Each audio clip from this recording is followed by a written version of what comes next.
संत महात्मा अपना पूरा जीवन भगवान की भक्ति में लगा देते हैं, लेकिन हम थोड़े से नाम जप से भगवान को कैसे पा सकते हैं? दोस्तों, ये सवाल शायद कभी न कभी आपके दिमाग में जरूर घुमा होगा। जो संत महात्मा अपना पूरा जीवन भगवान की भक्ति में लगा देते हैं, हर दिन हर पल हर समय बस भगवान के नाम में डूबे रहते हैं, तब जाके मिलते हैं उन्हें भगवान के दर्शन, तब जाके मिलता है उन्हें निकुंज का वास। लेकिन हम और आप जो इस मृत्यु लोक में रहते हैं, जो अनजाने में रोज न जाने कितनी गलतियां कर देते हैं, कभी गुस्से में, कभी लालच में और कभी अनजाने में ही दिन में न जाने कितना पाप कर देते हैं। और सोचो, हमारा नाम जप भी कितना छोटा होता है, बस थोड़ी सी माला, थोड़ी सी भक्ति, जो बड़े बड़े साधु संतों के आगे कुछ भी नहीं। और हम में से बहुत से लोग ऐसे भी हैं जो घर गृहस्थी में बंधे रहते हैं, वो बस थोड़ी सी ही माला जप कर पाते हैं, इतना ही समय निकाल पाते हैं भगवान के लिए। लेकिन फिर भी कहा जाता है कि थोड़ा सा नाम जप भी हमें भगवान से मिला सकता है। अगर हम अपने 24 घंटों में से सिर्फ 24 मिनट भी भगवान का नाम जप करते हैं, तो वो छोटा सा प्रयास भी हमें भगवान से मिला सकता है। तो अब सवाल ये उठता है, अगर बड़े बड़े साधु संत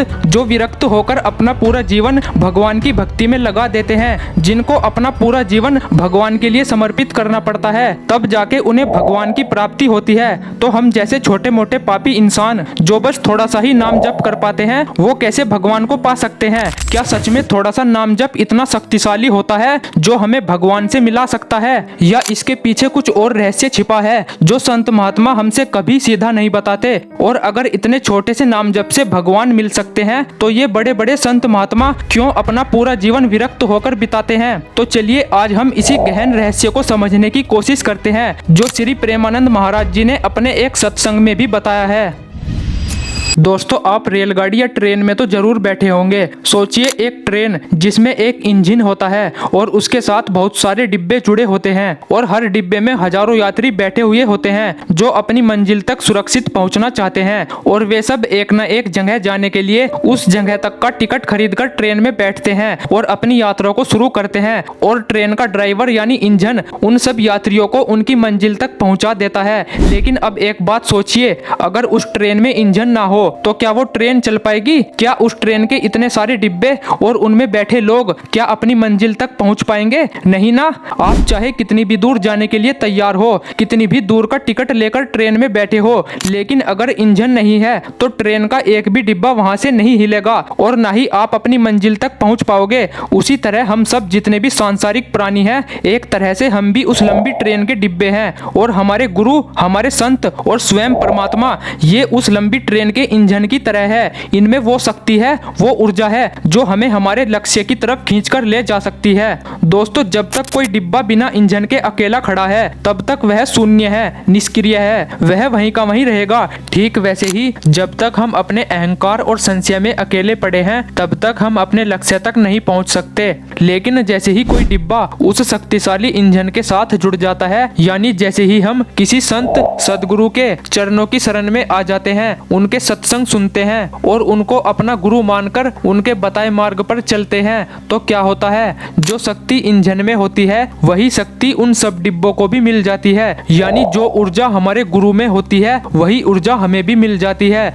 दोस्तों, अब डिब्बा अपनी शक्ति से नहीं चलता, बल्कि अब वो इंजन की शक्ति से चलता है। और मजे की बात यह है, वो डिब्बा उसी गति से उसी दिशा में यात्रा करता है जिस दिशा में इंजन दौड़ता है। और दोस्तों, यही है असली सार। हम सब अपनी सीमित शक्तियों के साथ इस भवसागर को पार नहीं कर सकते, लेकिन जब हम किसी गुरु की शरणागति स्वीकार करते हैं, जब हम नाम जप, भगवान के नाम के जप को अपने जीवन का सहारा बनाते हैं, चाहे गृहस्थ होकर या विरक्त होकर, तो हम उस दिव्य इंजन से यानी उस दिव्य गुरु से जुड़ जाते हैं जो हमें भगवान के पास तक ले जाते हैं। और जब हम उस ऊर्जा से जुड़ते हैं, उसको अपना गुरु मानते हैं, तो ये गारंटी है वो इंजन हमें सीधा भगवान तक, हमारे परम लक्ष्य तक खींचकर ले ही जाएगा। हमें बस डिब्बों की तरह जुड़कर बैठना है, यानी श्रद्धा और समर्पण रखना है। आपको शक्ति की चिंता नहीं करनी है, वो काम तो इंजन का होता है। आपको तो बस गुरु की आज्ञा मानकर अपने गृहस्थ जीवन में अपने कर्तव्य का पालन करते हुए भगवान का नाम जपते रहना है और आगे बढ़ते जाना है। दोस्तों, मेरी बात को थोड़ा ध्यान से समझो। अगर डिब्बे का कनेक्शन इंजन से हटा दिया जाए, तो वो डिब्बा कितने किलोमीटर चल पाएगा? सोचो जरा, एक चक्का भी नहीं घूमेगा।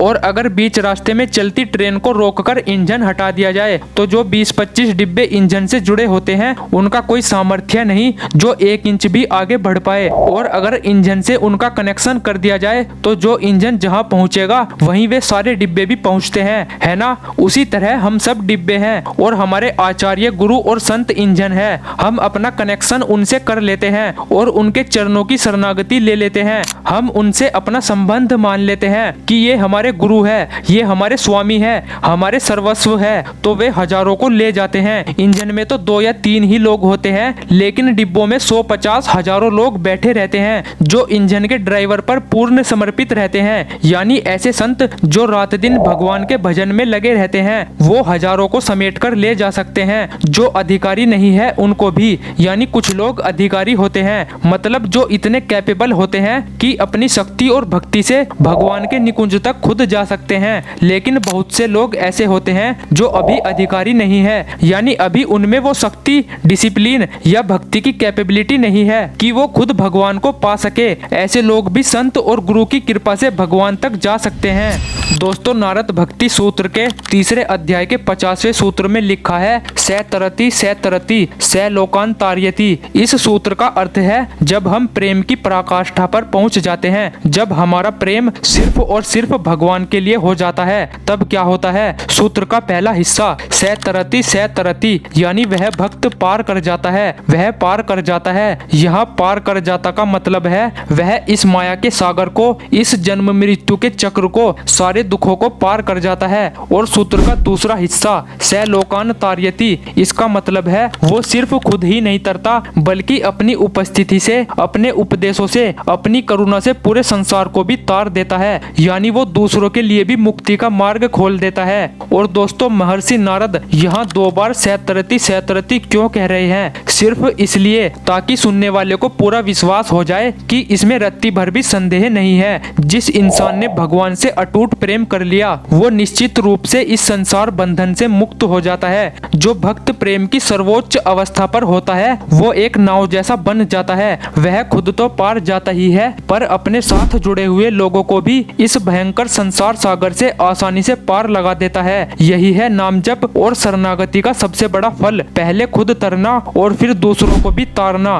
तो हमें मन में ऐसा नहीं सोचना चाहिए कि संत महात्मा इतना भजन करते हैं तो हम थोड़े से नाम जप से कैसे भगवान को प्राप्त कर सकते हैं। हम ऐसे प्राप्त कर पाएंगे जैसे पूरी फुल पावर इंजन में होती है, डिब्बे में कोई पावर नहीं होती, लेकिन डिब्बे का कनेक्शन इंजन से होने से वो भी उसी पावरफुल इंजन के बराबर पटरी पर दौड़ता है और जहां इंजन पहुंचता है वहीं वो डिब्बा भी पहुंच जाता है। तो हम सब लोग एक डिब्बे की तरह है और जैसे हर डिब्बे में 100-200 लोग बैठे रहते हैं उसी तरह हमसे भी बहुत सारे लोग जुड़े रहते हैं, जैसे हमारी फैमिली, हमारा परिवार। लेकिन हमारे अंदर इतनी भी शक्ति नहीं है कि हम खुद का भी कल्याण कर सके। इसीलिए हम आचार्यों की शरणागत होते हैं, हम गुरुदेव की शरणागत में होते हैं, क्योंकि भगवान ने आचार्य संतों को वो पूरी शक्ति यानी पावर उन्हें दी है। और जब हम उनके चरणों में समर्पित होते हैं तो उनकी वो पावर हमें भी मिल जाती है। हमारे अंदर खुद कोई सामर्थ्य नहीं है कि हम एक मच्छर को भी भगवत प्राप्ति करा सके। बस उनकी कृपा से,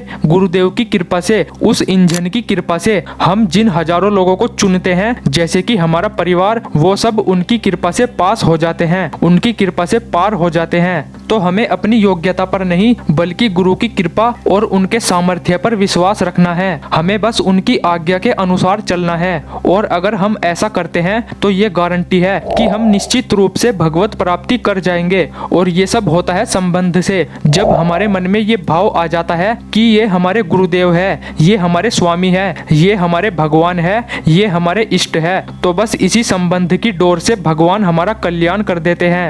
और दोस्तों, याद रखना, इस संबंध में बहुत बड़ी ताकत होती है। दोस्तों, अब यहाँ आपके मन में एक और जरूरी सवाल आ रहा होगा, अगर इतने छोटे से नाम जप से भगवान मिल सकते हैं तो फिर ये संत महात्मा अपना पूरा जीवन इतना विरक्त होकर, इतना तप करके, इतने कष्ट सहकर क्यों बिताते हैं? तो इसका जवाब भी इसी ट्रेन के एग्जाम्पल में छिपा है। दोस्तों संत और गुरु कौन है? वो उसी ट्रेन के इंजन की तरह है। इंजन को खुद शक्ति पैदा करनी पड़ती है, खुद ही तप करना पड़ता है, खुद ही विरक्त होकर तपस्या करनी पड़ती है। क्यों? क्योंकि उन्हें हजारों डिब्बों यानी हम भक्तों को खींचकर ले जाना है। उनका जीवन सिर्फ अपने लिए नहीं होता, वे लोक कल्याण के लिए जीते हैं। उनका जीवन दूसरों के लिए उदाहरण होता है। वे अपनी भक्ति से इतनी ऊर्जा अर्जित करते हैं कि उस ऊर्जा का एक छोटा सा अंश भी हम जैसे लोगों को पार लगा देता है। इसलिए हमें दो चीजें करना बहुत जरूरी है। एक तो पूर्ण विश्वास रखना है अपने गुरु और संतों पर, और दूसरा हमें संबंध को मजबूत रखना है अपने गुरु से। दोस्तों हमारा जन्म जन्मांतर से भगवान से संबंध है। जब हम गुरु की शरण में आते हैं तो गुरु के माध्यम से भगवान का वह पुराना संबंध फिर से हमारे मन में जागृत हो जाता है। इसलिए मेरे प्यारे दोस्तों, तुम सिर्फ एक काम करो, अपने गुरु की आज्ञा मानकर बस नाम जप करो। कृष्ण, राधा, राम, कोई सभी नाम लगातार लेते रहो, क्योंकि नाम जप ही वह शक्ति है जो उस छोटे से प्रयास यानी हमारे जप को संतों की कृपा से जोड़कर बड़ी शक्ति भगवत प्राप्ति में बदल देती है। दोस्तों हम संत जैसे नहीं बन सकते, हम उनके जैसे इंजन नहीं बन सकते, लेकिन हम उनके बताए हुए मार्ग पर चलकर उनके बताए हुए स्थान पर पहुंच सकते हैं। इसलिए बस नाम जप करो, भगवत प्राप्ति अपने आप सहज हो जाएगी। और अगर अब भी आपके मन में कोई प्रश्न घूम रहा है तो कमेंट सेक्शन में जरूर लिखना, मैं आपके प्रश्न का रिप्लाई जरूर करूंगा। राधे राधे।